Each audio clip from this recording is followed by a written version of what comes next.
mundo conhece o Turra e o Santim, então não vai perder tempo para falar sobre o currículo deles. Assim, então, venham para cá e falem vocês mesmos, né, sobre toda essa história que vocês têm para compartilhar conosco. Turra, bem-vindo. Ricardo, bem-vindo. Ricardo, presidente da BPA, Associação Brasileira de Proteína Animal. Turra, presidente do Conselho da Probio, também é conselheiro da BPA. Fiquem à vontade. Eu sei que é bem mais do que isso, né? Mas tem uma outra entidade de nível nacional já aí no currículo do Ricardo. À vontade. Bem, bom dia a todos. Pessoal, eu vou ter o privilégio de fazer uma mediação aqui com o seu Francisco, com o Ricardo. E em nome do VOA, né, Rodrigo, Felipe, Sara, nós estávamos sempre dizendo, o VOA, ele surgiu de um movimento que buscou expressar o ecossistema de inovação, como a gente conversou ontem, né, seu Antônio? E já lá no início começou a se expor na relação pública e privada, ambos caminhando, dando o seu melhor, prefeitura, através do direcionamento do prefeito Iura, buscando trazer mecanismos de inovação para dentro do poder público. Nós, através da associação comercial, aqui hoje temos a nossa presidente também, né, buscando trazer movimentos de gestão para deixar a equipe enxuta, trazer indicadores melhores, tudo movimentos importantíssimos. E aí a gente fez uma arena de inovação, onde tivemos o privilégio de fazer uma conexão, um painel, com o seu Antônio e o seu Francisco Turra, falando sobre pontes e conexões, né, da iniciativa privada, da iniciativa pública. Isso trouxe confiança, através do respeito, da admiração da jornada de cada um, para a gente poder começar a fortalecer o movimento de inovação. A partir daí o VOA começou a se consolidar, numa arena de inovação que até então tinha divisões, né, seu Francisco? Tinha divisões que separavam estandes. Hoje nós estamos numa arena de inovação que é 100% colaborativa. E na sexta-feira tivemos o João Brunholi dizendo, né, seu Antônio, que agora foguete também dá ré. E a gente precisa ter só uma base importante, né, uma base estruturada para que aquilo que está para voar, voe com mais segurança e possa ter outros ambientes para a gente poder se conectar. E não seria válido nós falarmos sobre as mesmas coisas. E aí a gente começou a se conectar com o Conselho do VOA, o nosso time começou a buscar nomes e pessoas que consolidassem isso. E a gente chegou hoje, num domingo, para fazer esse fechamento com chave de ouro. 2 painéis que vão acontecer agora, né? Que é com 2 figuras que são um orgulho para nós aqui de Marau. São 2 pessoas que na jornada, isso eu falei para a Camila, eu disse, Camila, não te preocupa que eles vão se apresentar, porque algo muito legal é quando a jornada da pessoa é o melhor currículo. E é nas adversidades que as grandes lideranças se evidenciam. E esse otimismo que o seu Francisco sempre buscou fazer, e que eu faço questão de compartilhar com vocês, que sejam sempre otimistas em relação aos movimentos, em relação a Marau e as possibilidades e oportunidades. Porque conforme o seu Francisco na matemática me ensinou, disse, o pessimista é uma pessoa que sofre no início, no meio e no fim. E o otimista, se estiver errado, só no final. E ambos viveram, tanto numa situação da carne, né, na época, e depois agora há pouco, recentemente em maio, com a questão que aconteceu em Montenegro, ambos se posicionaram de uma maneira muito otimista. E foi assim que a gente queria mostrar, né, o nosso olhar com a inovação, né, Rodrigo e Felipe? Vamos olhar com mais otimismo para o ecossistema que há anos atrás já se expressou, porque Marau é fruto do único ecossistema que naquele momento acabou se conectando e deu base para a gente estar vivendo hoje. O VOA está vivendo esse painel. Sejam bem-vindos e fiquem bem à vontade. Bom, boa tarde a todos. Eu, naturalmente, vou dispensar saudações, mas, enfim, os organizadores, associação comercial, prefeitura municipal, todos que se envolveram, parabéns. E quero dizer que estamos aqui hoje e o Ricardo a BPA preparou um trabalho maravilhoso para mostrar para vocês o que significou durante esses anos que estamos juntos aí, a BPA. O Ricardo, quero dizer que ele não é alguém parecido com um filho meu, ele é irmão meu. E realmente estivemos juntos encarando os maiores desafios. Ele está comigo desde a Conab, desde o Ministério, a Câmara Federal, BRDE, e também ficou durante todos esses anos juntos. Por quê? De 2018 até 2020, eu assumi a presidência executiva e o Ricardo, diretor de mercados, andando pelo mundo. E 2020 para cá, eu fiquei no conselho e ele ficou na presidência executiva. O único mal dele é que ele não cuida dele e que assusta porque, efetivamente, eu não sei como é que ele pode resistir fazer o que ele faz. Mas eu quero falar de uma maneira muito clara para vocês. Se existe hoje uma organização que eu acho que é um orgulho para nós brasileiros, é a da proteína animal. E eu diria até a BPA se tornou, nesses tempos, algo além do limite. Quando nós começamos, nós fomos para a ABEF, que era? Associação Brasileira de Exportadores de Carne de Frango. Existia a UBA, que era do produtor, a ABEF, e, enfim, existia, nem se fala de suínos, que era uma outra coisa. O que a gente viu? Se a gente não conseguisse conectar todos os elos da cadeia, a gente ia fracassar. Sem problema nenhum. Por quê? Na ABEF, o produtor tinha raiva do exportador e vice-versa. Havia demandas judiciais, 1000 problemas e tudo. Então, o primeiro passo foi dado, trabalhando muito, oferecendo condições para unir produtores e agroindústria da avicultura. Foi duríssimo. O autor do estatuto está aqui ao meu lado, o Ricardo, estudioso, trabalhador, dedicado, montou um estatuto, começamos a andar junto e já foi um passo que vocês não imaginam. De 27 associados, passamos a ter 153 associados, indústrias, equipamentos, GSI, a nossa associada, enfim, não havia mais assim a agroindústria ou exportador só. Eram as maiores indústrias, JBS, BRF, e veja que eu estou falando da maior empresa de alimentos do mundo, que passou a Nestlé, a JBS, que a gente conheceu sem ter aves, só bovinos, e que tem hoje aves, suínos, bovinos, salmão, tem tudo o que você sonha, e a maior empresa de proteína animal do mundo.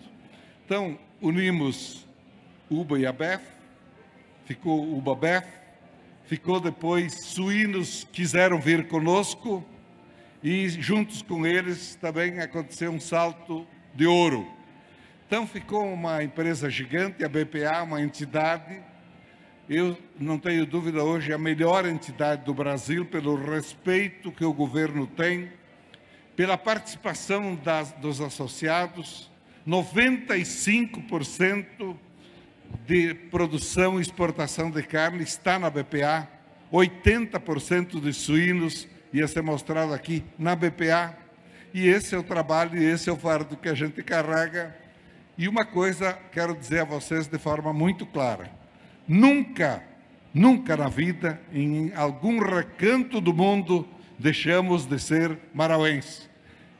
Todos conhecem a gente como marauenses, o Ricardo e a mim, porque efetivamente nós fazemos questão, é nosso orgulho de dizer que somos marauenses. Olhem, o Ricardo, nós vamos fazer aqui um jogral.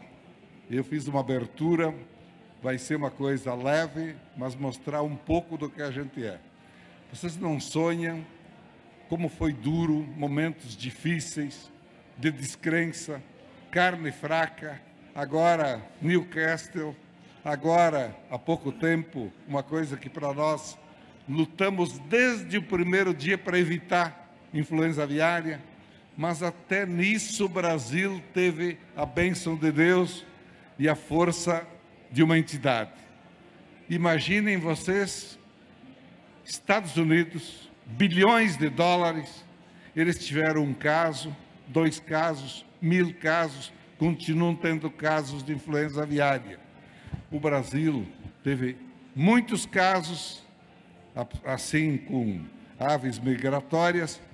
Um caso, fim, devia ser contemplado com uma estátua em Paris. Devia ser contemplado. Um caso. E o Brasil trouxe de volta os que, naturalmente, quando houve um caso de influenza aviária, saíram. Porque essa é a regra. Não é porque eles querem, é a regra mesmo. Newcastle, idem, voltando todos, estamos para trazer China que veio, mas o Ricardo vai contar um pouco a mais e depois nós vamos seguindo. Ricardo. Bem, Turra, muito obrigado. Guste, tua pessoa, Rodrigo, todo VOA, né, nossa prefeita, vice-prefeito. Permitam-me saudar todos os maranhenses, na pessoa do meu irmão, Tomás Santin, que está aqui. E não vou saudar todos, porque quase todos conheço pessoalmente, né, gente? E se me dissessem para me apresentar, Guste, nesse momento aqui, eu ia dizer assim, eu sou o jovem que ajudou a fazer a primeira mangueira aqui. O meu tio Olmiro Lamenzon, o pai prefeito, vinha acampar e fazer a mangueira do Parque do Rodeio, que o pai arrendou, o Turra comprou, o pai montou esse coisa aqui. Então, é uma emoção muito grande estar aqui ao lado do meu irmão, Turra, pai dos meus melhores amigos e virou meu melhor amigo pelo grande tempo que a gente teve. O que ele falou é tudo bondade, porque ele gosta muito de mim. Mas eu tenho o Turra como um mestre, mentor, e juntos, o que ele me ensinou, e hoje eu levo esses ensinamentos, levaram o Brasil a ter 38% do market share global de exportação de carne de frango. Hoje também não está na nossa associação, mas tem 25% de bovino e 15% de suíno. Pensa bem, gente, a cada 10 frangos comercializados no mundo, 4 saem do Brasil, talvez daqui de Marau. A planta aqui da BRF exporta para a Europa e para vários lugares do mundo. Isso é um orgulho, Hugo, que a gente não tem como colocar. Eu estou, gente, hoje, temporariamente, até o fim do ano, como presidente do Conselho Mundial da Avicultura. Olha, é uma posição que o Turra me ajudou a conquistar, e isso talvez nós vamos demorar para conquistar de novo, mas mostra o respeito dos países para com o Brasil. Nós juntos passamos, como o Turra falou, carne fraca, a greve dos caminhoneiros, a Covid, que queriam fechar os frigoríficos, aí agora Newcastle, influenza. Mas uma das inovações, e estamos num palco de inovação, foi lá na primeiro caso da carne fraca, quando o Turra teve a visão, e eu junto com ele, fizemos um grupo, te lembra, Turra? O primeiro grupo de telefone, WhatsApp, com o Ministério, com relações exteriores, e as comunicações trabalhavam fluidas. Às vezes a inovação não é só uma inteligência artificial, é você fazer uma coisa nova nas práticas que já estão aí. Simplesmente fazendo comunicação, fazendo transparência, levando a gente a ter números maiores. Nós tínhamos uma apresentação que fica, está aqui, os slides. Serginho, mas você não pode deixar... A produção é ao vivo aqui. A Sara provavelmente já vai te passar, é possível passar a apresentação ou ainda não? Então, mas essa aí eu só quero dizer que fica, Augusto, à disposição de você mandar. Nessa apresentação a gente mostra, por exemplo, como o Brasil conquistou, e o Turra, quando foi ministro da Agricultura, enfrentou a importação de carnes. Você lembra, Turra, aquelas coisas anteriores de você? O Brasil era importador de carne suína em 1986. E hoje vai ser, esse ano talvez, se transformar no terceiro maior exportador do mundo, que ele é o quarto, mas devemos ultrapassar, Antoninho, o Canadá. Eduardo, tu que viaja tanto aí nessas feiras, a gente sabe, eu cheguei agora da Nuga, quinta-feira. Estou indo para Indonésia e Malásia daqui 5 dias, acompanhando o presidente da República. Mas o mundo precisa do Brasil. E nós, junto aí com o Turra, fizemos um trabalho que deixa bases que hoje você já não consegue mais destruir. Chega alguém aqui no Marau e vai dizer, ó, vamos parar de fazer frango, Miri. Não vai mais, né? Vamos parar de fazer porco, não tem mais volta. Eu dizia numa apresentação para o Conselho da Globo Rural, que se a gente se inspirar em 2 pessoas na história, que são Confúcio e São Francisco de Assis, Ou seja, se a gente tiver paciência e humildade, o mundo vai vir comprar aqui de nós sempre. Hoje é dia de Nossa Senhora Aparecida, que nos protege, que nos ajuda, mas o Brasil, com essa, e o Miri falou, agregação de valor, gente, se a gente fosse vender só soja, na razão daquilo que os bichos comeram para se alimentar e transformar em carne, se eu vendesse o grão, milho e farelo de soja, Augusto, faria 3 bilhões e meio de dólares em receita cambial, como grãos. Mas vendidos como carne, faz 10 bi e meio. Olha o nível de adição de valor que faz isso. Se eu coloco 10 bi e meio no frango, mais o suíno dá 13 bilhões e meio. Você agrega mais de 9 bilhões de dólares, que faz a história da nossa cidade crescer. Então, essa é o que a gente tem para contar aqui, que tudo isso foi feito com base em inovação. Tu sabe, Ricardo, eu acabei de falar agora há pouco que é nas adversidades que as lideranças se evidenciam, né? Então, segura as pontes, que eu acredito que o pessoal aí vai contribuir, porque o conteúdo que tu trouxe eu acho que nós, como marauenses, não apenas merecemos ter acesso, mas também é extremamente inspirador para que a gente possa ter uma noção de grandiosidade. E tem um dado que é muito importante, pessoal, uma pesquisa da Forbes, de 10 personalidades que impactaram de maneira positiva o agro nacional, 4 delas estão aqui, 4 delas são brasileiras, ou seja, vem lideranças de fora também, mas o 4º lugar está com o nosso Francisco Turra. Então, um mínimo, uma salva de palmas, né, pessoal, pelo amor de Deus. Eu até vou pegar os demais nomes, ou o senhor sabe de cor? Posso pegar aqui? Espera aí. Porque às vezes a comunidade não acompanha de perto a ponta lá. Só que tudo que eles apertam de mãos, todas as pontes e conexões que eles criam, transformam todo o desenvolvimento econômico e social aqui da nossa região. E é que nem o Ricardo trouxe, assim, ó, hoje não existe não criar mais, não correr mais atrás. E os pilares do grão, do biocombustível e da proteína animal estão estruturados em lideranças que têm essência maravilhosa, né, Rodrigo? A gente costuma dizer que quem é de Marau é maravilhoso. Então, para nós é essencial que a comunidade tenha clareza disso. Eu vou pegar só os nomes aqui. Olhem só, pessoal. Da Forbes, tá?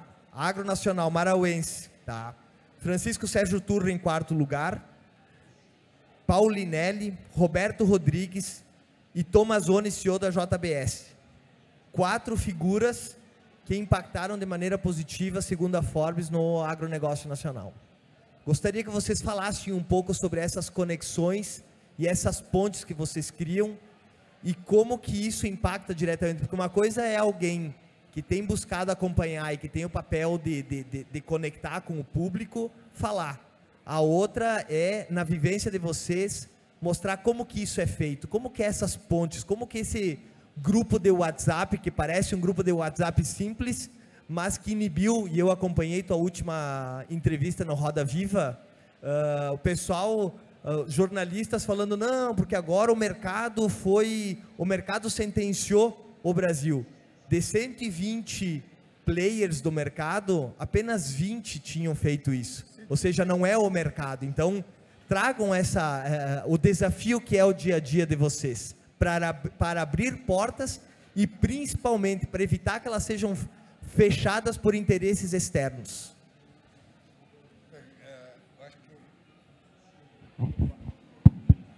O Ricardo tem todas as condições de ampliar depois contando, porque efetivamente ele foi diretor de mercado durante tanto tempo e hoje ele não só é o presidente executivo, como ele é que lidera, vai e busca e tudo. Em primeiro lugar, não é fácil abrir um mercado. Para abrir o mercado da China, para dar um exemplo, nós demoramos 10 anos mandando correspondência, recebendo, indo, vindo, pessoas, esperança, enfim, não acontecia. Em 2009, a gente levou para eles um folder em mandarim, preparado, lindo. Eu estava lá num evento dos empresários brasileiros, o presidente Lula, e a gente montou esse folder em mandarim. O Ricardo arrumou uma criativa lá que falava mandarim e fez, e com a foto do presidente Lula. Daí, ao meio-dia, eu cheguei perto dele, na mesa, estava ele e o primeiro-ministro, e eu disse: presidente, hoje, durante a manhã toda, aqui em Embraer, fábrica de computadores, petróleo, ninguém conseguiu porcaria nenhuma. E nós, da avicultura, estamos há 9 anos com tudo pronto para abrir. E ele disse, olhou a foto, ficou espantado, perguntou o que era, o assessor dele contou que era uma homenagem dele ao primeiro-ministro, com todos os dados, onde se produz, como se produz, de onde vem o frango, tudo, uma coisa assim primária. E aí ele chegou, eu vi ele falando com o primeiro-ministro, 4 horas depois, à tarde, ele mandou um recado dizendo assim: o único setor que abriu o mercado foi a avicultura. E anunciou a abertura para o país que mais importa, não só aves, não só suínos, mas o maior importador de tudo do Brasil. Hoje importando bilhões, quantos bilhões, Ricardo, em tudo? 1,5 bilhão só de frango e suíno. E de boi vai dar 3 bi. Bom, para dar uma ideia para vocês, hoje a gente tem 160 mercados abertos. Um a um, lutado, brigado, mostrar o que é, transparência, qualidade, produto, o milho, o soja, enfim. O Brasil, eu vou dizer uma coisa para vocês, é muito especial. A carne brasileira, para dar uma ideia para vocês, não é a carne de frango argentina, porque o clima na Argentina, a média aqui no Brasil é 24. Nós e Índia igual. Na Argentina é 15 a média. Nos Estados Unidos é 15. O que significa? Mais sol, grão melhor, carne muito melhor. Esse é o Brasil. Vocês não sonham os detalhes que existem por trás de a gente falar com segurança para cada um que o Brasil vai dar certo. Não há Trump, não há sobretaxa, não há nada que vai desobstruir o caminho do Brasil, a não ser as bobagens que nós mesmos podemos fazer. Por exemplo, se a gente não tivesse cuidado da sanidade, se a gente não tivesse investido em qualidade, coibido os absurdos de gente querer exportar produto com menos qualidade para eles, para enganar, para ter lucro, para ser avarento, você foi ao país. Uma, você faz, a segunda, fechou e tchau. Não é isso, Ricardo? Então essa é a luta de ir, voltar, acompanhar, fiscalizar, dar força para quem faz bem, faz o bem. E aqui, claro que hoje há muita dificuldade, por exemplo, mão de obra, milhares de empresas, milhares de empregos nossos sendo ofertados. Não há trabalhadores, porque muitos têm o Bolsa Família. É muito melhor você receber o Bolsa Família e muito pior é trabalhar num frigorífico. Então, se a gente não tivesse, por exemplo, as pessoas que hoje são os imigrantes, os migrantes que vêm, não teríamos frigoríficos com trabalhadores suficientes. É uma pena. Erros do Brasil tem de sobra. Estradas ruins, falta de portos, problemas mil. Porém, se você olhar um pouco mais longe o mundo, meu Deus. E mais, eu recordo que a gente, quando era ministro da Agricultura, veio uma missão chinesa visitar o Brasil. Na volta, chegaram no gabinete, o Ricardo e eu recebemos, e o ministro da Agricultura da China, eu perguntei para eles assim, o que você achou do Brasil? E ele disse, achei uma coisa, só tem medo de fome no mundo quem não conhece o Brasil. Em tudo. Encontrei, segunda-feira que passou, em São Paulo, um mato-grossense que disse, eu produzo e exporto grão de bico, para a Índia. Eu exporto centeio para tal país. Exporto produtos que a gente não sonha. O Brasil produz cada vez mais. Então, meus amigos, é a palavra de esperança de alguém que passou calvário. Vitor Hugo, muitos anos juntos advogando, vendo as dificuldades do judiciário. Nós vimos as do executivo, do legislativo e do judiciário, mas superando tudo dá certo. Então, por isso, empresários como Antônio, que está aí com centenas de empresas dependendo dele, tem que ter coragem de andar, porque esse país não é fácil para a gente fazer valer o sonho que a gente tem. Não é fácil. É um país difícil, porém, de uma possibilidade incomum, porque Deus deu para nós demais.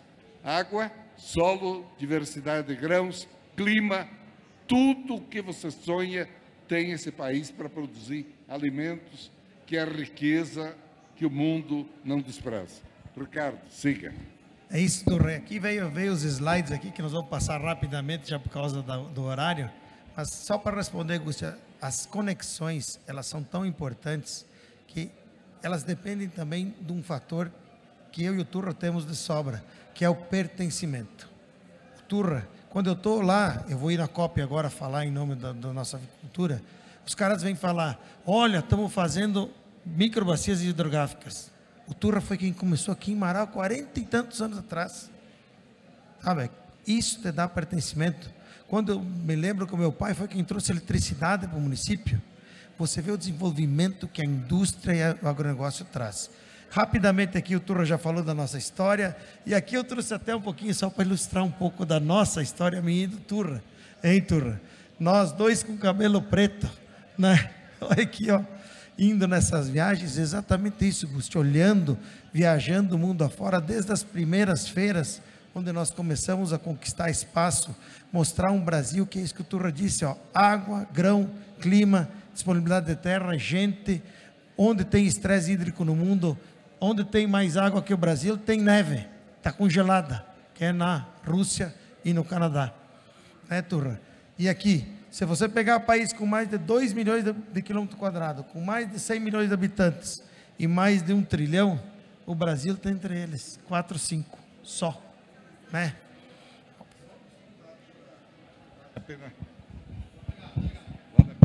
Vale a pena comentar para vocês o seguinte. Você sabe que nós estamos entrando neste ano no declínio populacional. Muitos países do mundo, inclusive Brasil, já estão em reta descendente, em se falando de pessoas, de nascimentos. E vamos ter 9 bilhões de habitantes assim mesmo, porque a África explode a outros países onde o crescimento continua. Qual é a esperança que eu passo para vocês? Menos crianças que comem pouco, mas mais adultos envelhecendo, como é o meu caso, passando às vezes do limite, indo para 100 e comendo bem. Então nós, em termos de alimentos, não vamos ter problema de reduzir nossas previsões. Eu queria que tu comentasse isso aqui, ó. O agronegócio brasileiro, como é forte em vários setores. Não, olhem, suco de laranja, esses produtos, veja a bandeira brasileira onde aparece quando nós falamos fábrica de alimentos. Olhem bem onde está. Ou é o primeiro ou é o segundo. Primeiro já várias coisas, e nem tudo está aqui ainda, porque, por exemplo, biodiesel, coisas do gênero não estão. Exportador, nós o primeiro exportador de frango desde 2005, de carne suína o quarto, de carne bovina o primeiro, e assim vai. Um monte de coisas, primeiro, segundo, esse é o Brasil. E esse aqui é o padrão, ó. Primeiro exportador de frango, quarto de suíno, 12º de ovos. Os números estão aqui, eu vou passar mais rápido e a apresentação fica à disposição do VOA, de quem depois quiser olhar mais. Mas isso aqui que eu falei antes, gente, ó, o Brasil importava frango e passou a produzir e crescer. Veja o número que tem aqui, a liderança mundial. Olha lá em 2000, Estados Unidos tinha 49%. Olha aqui como é que está. O Brasil ultrapassou os Estados Unidos, passou a ser o maior exportador mundial. Nós tínhamos 2017%. Isso quando eu falo num comércio global de 13 milhões de toneladas, de mais de 30 bilhões de dólares, nós ganhar um share de 20% dos Estados Unidos, é uma coisa fantástica, que vai para vários países aqui, onde a gente tem hoje, com a influenza, só caímos 1% da exportação, e vamos chegar no fim do ano positivo. Os nossos concorrentes, quando tiveram, caíram 30% da exportação. E não é diferente também na carne suína. Era importadora em 87 e hoje é caminhando para ser a terceira maior do mundo. Lá em 2000 exportava quase nada e hoje está chegando aqui a 13%. Olha aqui, Filipinas, o nosso maior comprador, China, né, Turra? Nós temos muito, vou passar rapidamente isso aqui, porque são dados que depois, aqui de ovos, só para a gente ter uma ideia, nós produzimos 1.800 ovos por segundo. Agora já é 3.600, né? Terminou de falar, dobrou. 62 bilhões de ovos por ano. E no ano que vem, 65 bilhões. Vendendo para os Estados Unidos, para o Japão, para o mundo inteiro. Mas um mundo que tem um problema. Influenza aviária e peste suína africana, né, Turra? Temos que investir na biosseguridade, né? Exatamente. Durante o tempo todo a gente passou fazendo treinamentos para evitar, mas se chegou, porque chega e não é nós não somos protegidos assim de tal forma que nunca aconteça aqui, pode acontecer, a gente possa rechaçar, debelar, destruir o que for possível para não acontecer. Então, durante todo o tempo, nunca deixamos de falar de influenza aviária, de Newcastle, fazendo exercícios, e o Ricardo montou uma equipe muito especial, o governo entendeu, ajudou, e aí que houve o fato de uma granja comercial, Montenegro, aconteceu, imediatamente o Ministério sabia o que fazer, os privados idem, eliminar os ovos que foram exportados, que foram levados da fábrica, e terminou erradicando com uma rapidez incrível. Isso faz, então, como o Turra falou aí, as campanhas foram feitas. Agora, o que a gente tem de futuro? Está aqui o drive, o Turra falou, 9 bilhões de pessoas em 2050, né? Ele acabou de falar antes aí. Agora, veja bem, onde é que vai crescer? Na Ásia. Na Ásia, onde nós mais estamos presentes, na África, num futuro maior. Aqui onde você tem, onde está mais verde, onde tem melhor desenvolvimento econômico. É isso que vai estar. E nós estamos focados lá. Estamos focados para fazer o quê? Porque ainda tem isso no mundo, gente. Veja bem aqui, ó, isso aqui são fotos que eu tirei. Não é que alguém me mandou. São fotos de lugares que ainda tem lá carne sem refrigeração. Olha as condições sanitárias desses lugares. Olha aqui é sapo, gente. Ali é escorpião. Que os caras matam na hora para comer. Mas a gente ao mesmo tempo tem o que nós não temos aqui no Marau e nem em Porto Alegre, nem em Brasília. Supermercados que tem lagosta viva para matar na hora para ser mais fresca. Olha só. Isto faz com que você tenha um mundo de futuro para o nosso agronegócio. E um futuro que se dá só com sustentabilidade, que é o que nós temos. Você vem aqui, os problemas. Falávamos antes, né, Antoninho? Aqui, ó, estamos 4 gerações de navios atrasados. Só entra até aqui, ó, até 2012, até 13 mil containers. Sabe quantos containers nós exportamos por ano de carne? Mais de 220 mil. Um container é 2 caminhões de mudança. Pensa bem, 220 mil, e a gente não pode pegar navios bons para fazer isso. Você tem aqui calado que o navio tem que sair com 70% da carga, porque senão ele encalha. São temas que nós temos que trabalhar. Agora, eu queria que o Turra falasse aqui um pouco dessas últimas coisas, que são as tensões geopolíticas, mão de obra, ele já falou, insumos, que é o panorama político para o futuro, que a gente tem que trazer com inovação. Por exemplo, o problema geopolítico, claro que não é apenas a guerra Ucrânia e Rússia, mas às vezes para a gente passar por perto levando produtos é que há problema, o custo do navio é maior, do seguro é maior, absurdo. Então o empresário, ele também tem que ser reconhecido, porque efetivamente o que ele é de importante vocês não sonham. Muitas vezes ele vai indo, não passa no canal de Oman, não passa no canal do Panamá por problemas técnicos, desvia, vai. Outra coisa, durante um episódio como na própria pandemia do Covid, inventaram que existia numa carga Covid morto, que eu nunca vi. Nunca vi o cara mandar para nós dizer assim, olha, foi feito um exame, apareceu Covid morto. Se eu nem vivo vi, imagine morto, que fria é essa? Para quê? Para barganhar preço, para brigar. E aí a carga fica à tua disposição.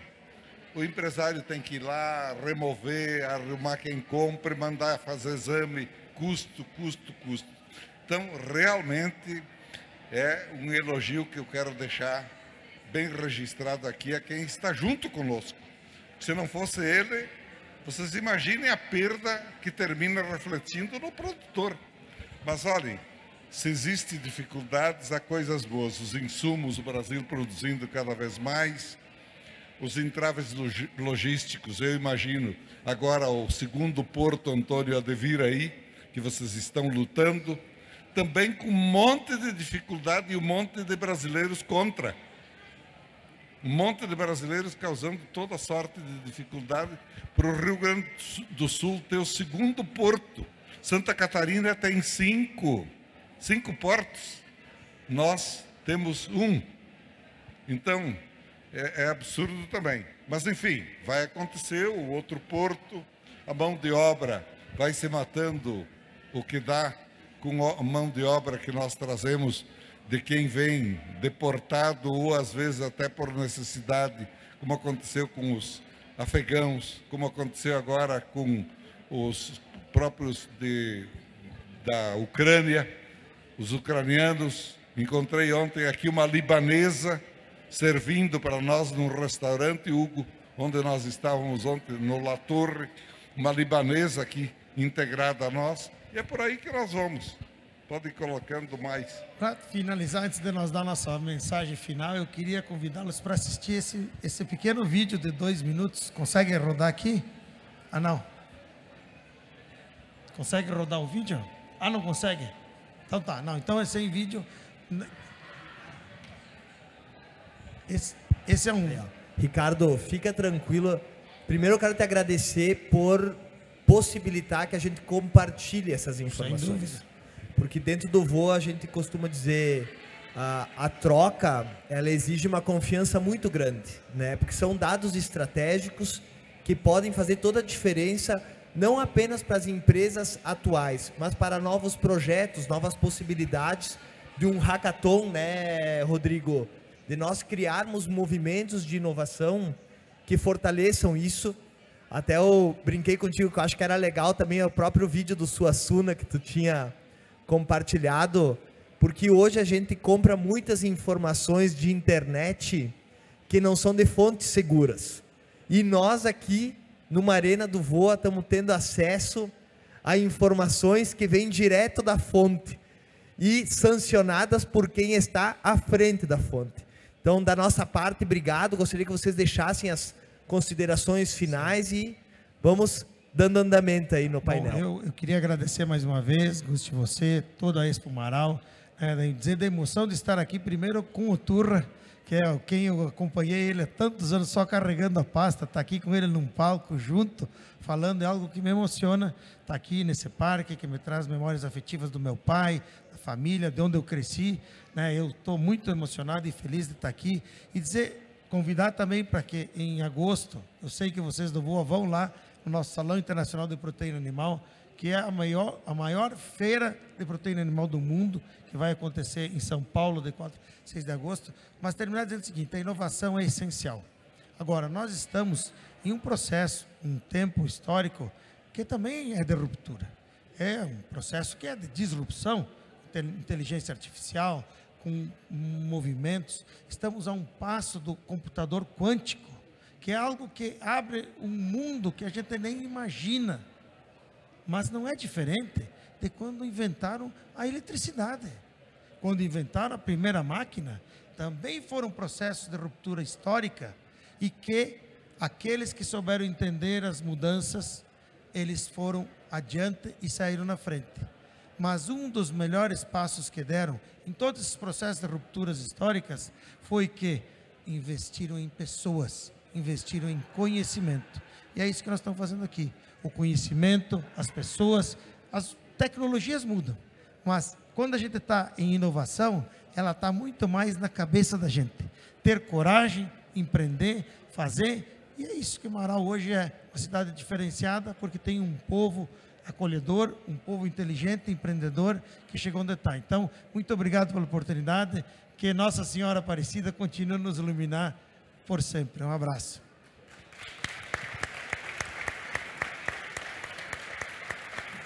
Bom, também, obrigado Miri pelas referências, obrigado Denis, obrigado a todos vocês pelo convite que nos fizeram. E ao Ricardo só posso dizer que a gente tem que rezar por ele, porque ele é difícil de ouvir um conselho.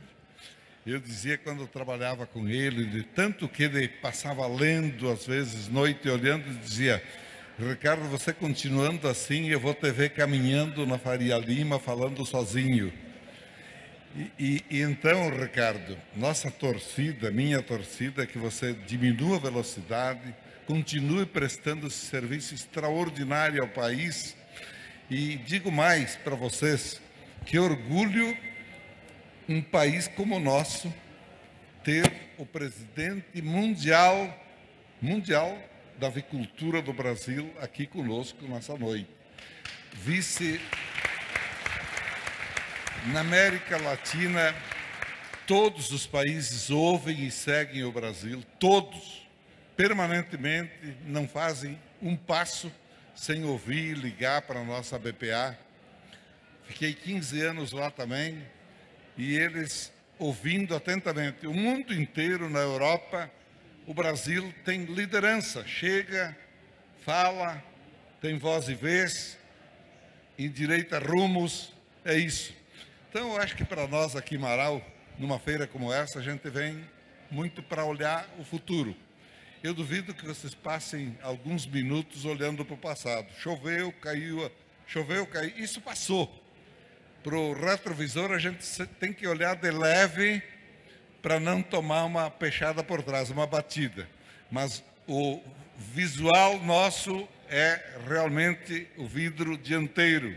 A gente tem que olhar para frente, futuro, que está vindo a mil e muito bom.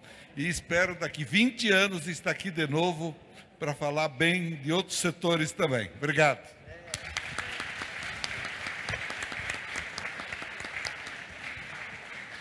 Que painel, gente. Fechamos então, né? Camila, por favor. Ricardo, fiquei preocupada contigo agora. Turra, Ricardo, por favor, eu vou convidar o seu Antônio Roso, que está aqui conosco, para que lhe entreguem uma lembrança. Também o José Luiz Turmina, o Kiko Turmina, como é mais conhecido, né? Que hoje preside o conselho do Instituto Aliança.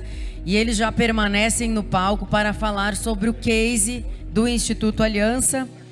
Reunimos aqui alguns gigantes, né? Que representam Marau e região nesse cenário da inovação. Bom para todos nós. Orgulho, certamente, dos marauenses de termos pessoas que são aqui de Marau liderando instituições, entidades em nível mundial, como temos aqui no palco nesse momento. Muito bom.